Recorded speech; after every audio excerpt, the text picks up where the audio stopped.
Sodium potassium pump क्या होता है, इसका मैकेनिज्म क्या होता है और इसके प्राइमरी फंक्शंस क्या क्या होते हैं। नमस्ते, मेरा नाम मनदीप दलाल है और इस लेक्चर में हम इन्हीं प्रश्नों के उत्तर खोजने की कोशिश करेंगे।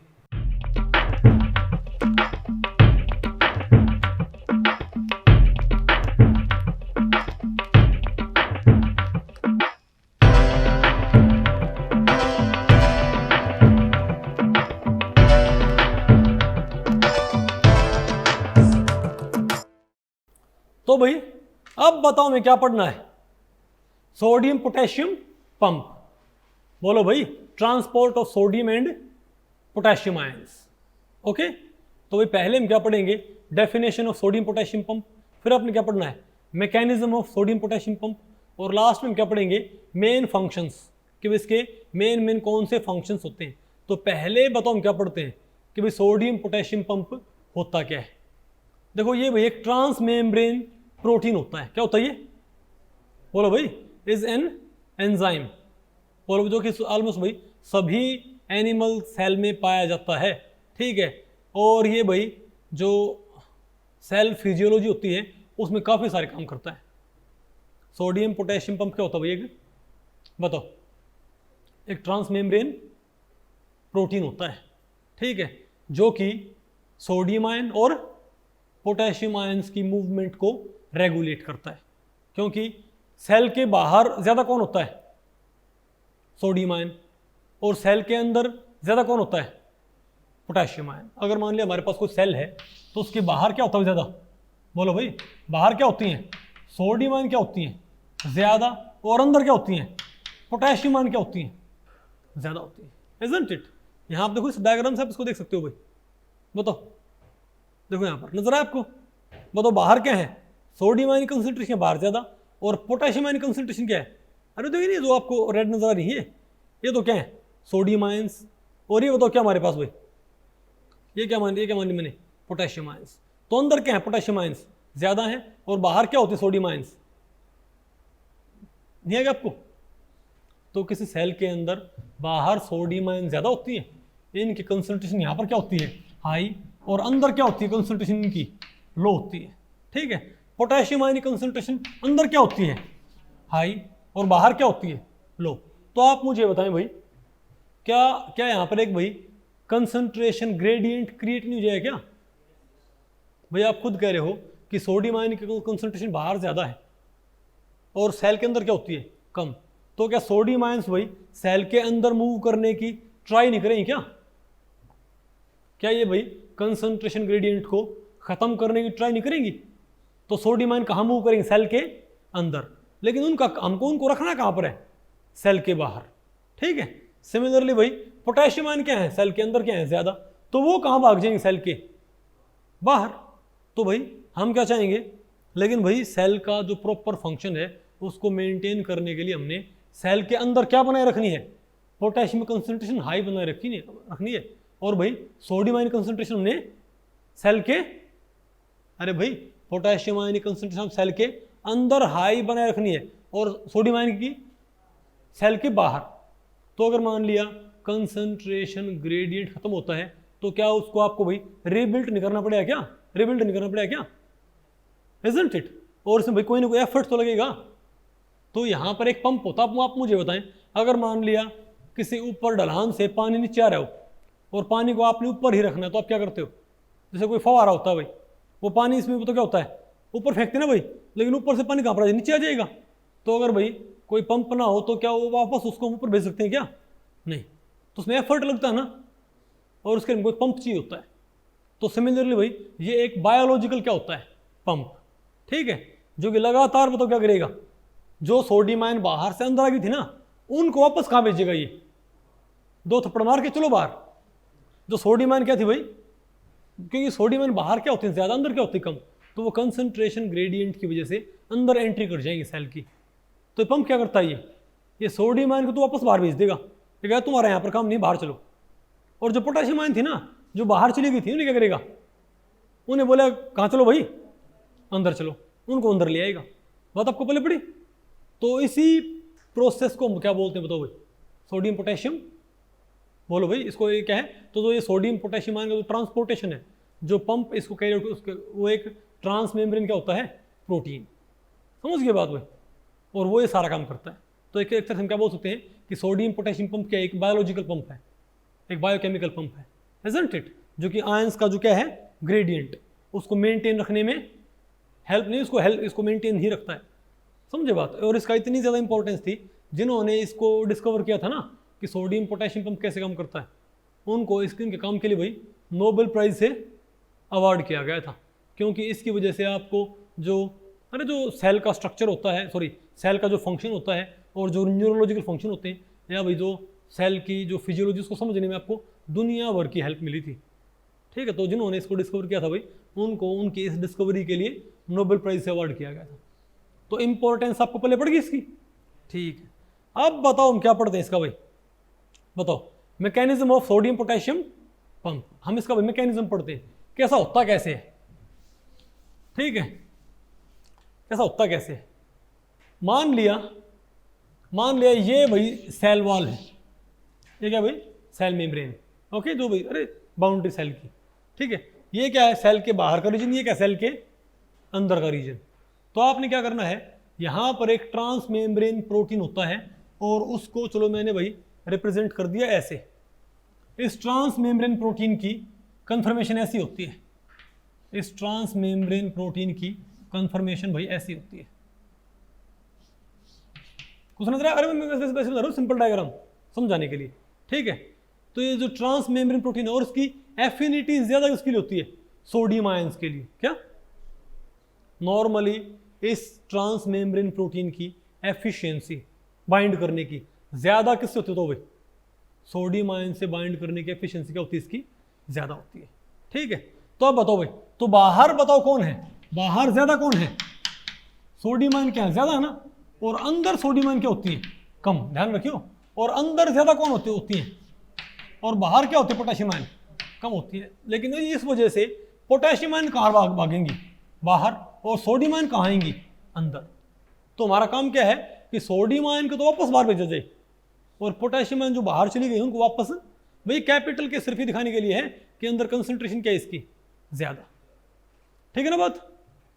तो बताओ भाई, तो अंदर मानो भाई बहुत सारी क्या रखी, अंदर बहुत सारी क्या रखी हैं, सोडियम आयन आ रखी है।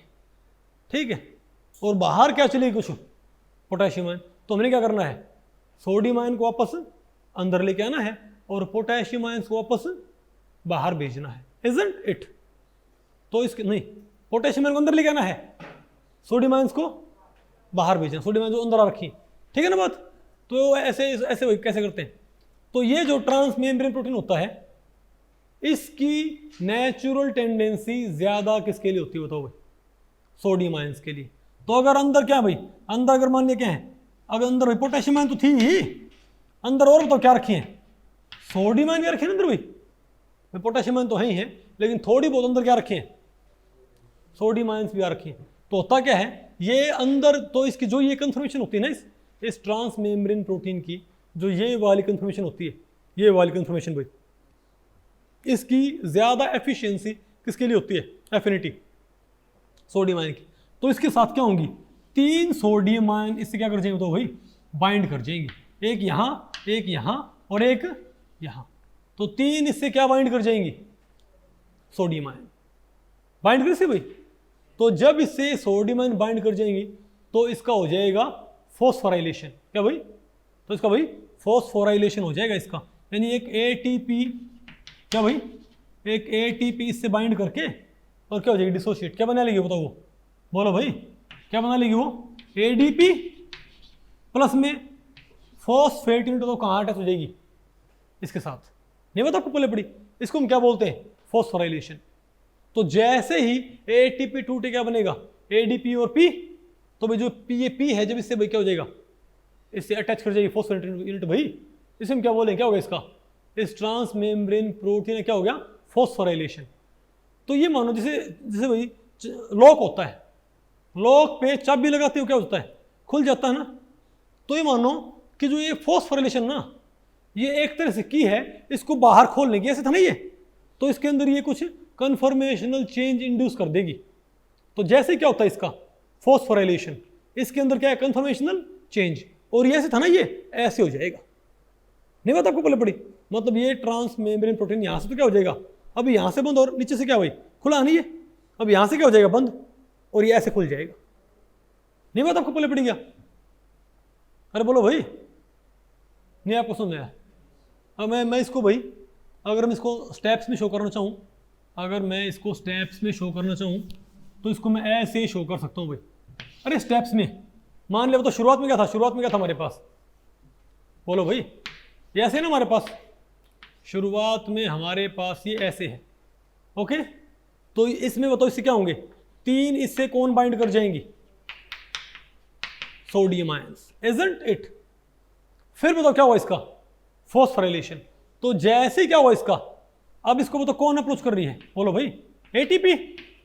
तो जैसे क्या हुआ, ये अभी से बाइंड की नहीं है, लेकिन इसे बाइंड करने से क्या कर देगी, ये एटीपी से बाइंड करके इसको क्या कर देगी, फॉस्फोराइलेशन।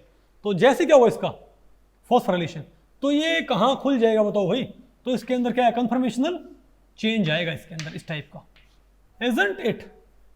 अरे बोलो भाई, और जब तक इससे क्या जुड़ी रहेगी, फॉस्फेट, तब तक बताओ क्या रहेगा, ये बाहर की तरफ खुला रहेगा। नहीं बात आपको पहले पड़ी? तो ये जो अंदर से इसने बांध दी ना 3 सोडियम आयन, अब ये बताओ ये कहाँ की तरफ ओरिएंट करनी है 3 सोडियम आयन, बाहर की तरफ है ना। तो ये जो वही फॉस्फोराइलेशन है, ये इसमें कुछ कन्फर्मेशनल चेंजेस इंड्यूस कर देगा। ऐसे था ना ये मानो जैसे क्या हुआ इसका, फॉस्फोराइलेशन, ये ऐसे खुल जाएगा। नहीं समझे बात?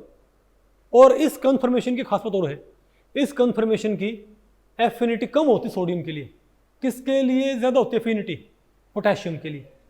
तो भैया अगर ये बाहर खुल गया तो 2 काम होंगे, क्योंकि आफ्टर फॉस्फोराइलेशन एक तो इसमें क्या आ जाएगा, कन्फर्मेशन बदल जाएगी, दूसरा ये कन्फर्मेशन सोडियम आयन से बाइंड करना नहीं चाहती भाई, तो क्या होगा, ये सोडियम आयन क्या हो जाएंगे यहाँ से डिसलोकेट, नहीं है क्या।